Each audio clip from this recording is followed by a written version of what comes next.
Hello everyone, welcome to Sravani's world. So ఈరోజైతే నేనైతే ఇంట్లో పప్పుచారు అయితే చేశాను ఫ్రెండ్స్. మా అత్తయ్య గారు ఉండి ఏదైనా సైడ్ డిష్గా మంచి టేస్ట్గా ఏదైనా చేసి పెట్టమ్మని అయితే చెప్పింది. సో నేనైతే అందులోకి స్పెషల్గా అడిగిందనేసి ఎగ్ మసాలా అయితే చేయాలనుకున్నాను. అదే ఈ వీడియోలో చూపించాలనుకున్నాను ఫ్రెండ్స్. అయితే అది ఎలా చేయాలో చూద్దాం. ముందుగా స్టవ్ ఆన్ చేసేసి ఒక కడాయి అయితే పెట్టుకోవాలి. అది వేడవ్వగానే అందులోనే ఆయిల్ వేసేసి వేడెక్కాక ఆవాలు, జీలకర్ర, నువ్వులు వేసి అందులోనే సన్నగా కట్ చేసి పెట్టుకున్న ఆనియన్ అయితే వేయాలండి.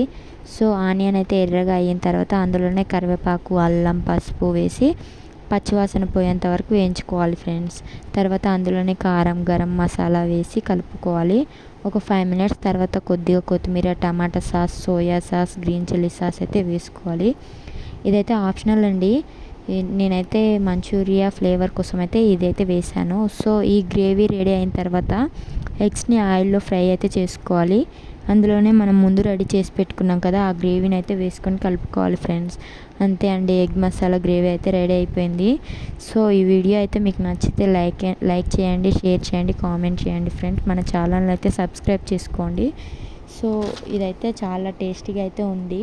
మా అత్తయ్య గారు కూడా చాలా బాగుందని అయితే చెప్పారు. సో సేమ్ మన మంచూరియా ఉంటుంది కదా, సేమ్ అదే ఫ్లేవర్లో అయితే ఉంది. ఎందుకంటే నేను అందులో సోయా సాస్ కూడా వేసాను కదా, అందుకని. మీకు అలా వద్దు, మాకు కర్రీలాగా అయితే కావాలనుకుంటే అవి స్కిప్ చేసుకోవచ్చండి. సో చాలా అయితే టేస్టీగా అయితే ఉంది. అంచులోకే కాదు, అన్నంలో కూడా తినొచ్చు కర్రీలాగా. సో మీరు కూడా ఇదైతే ట్రై చేయండి.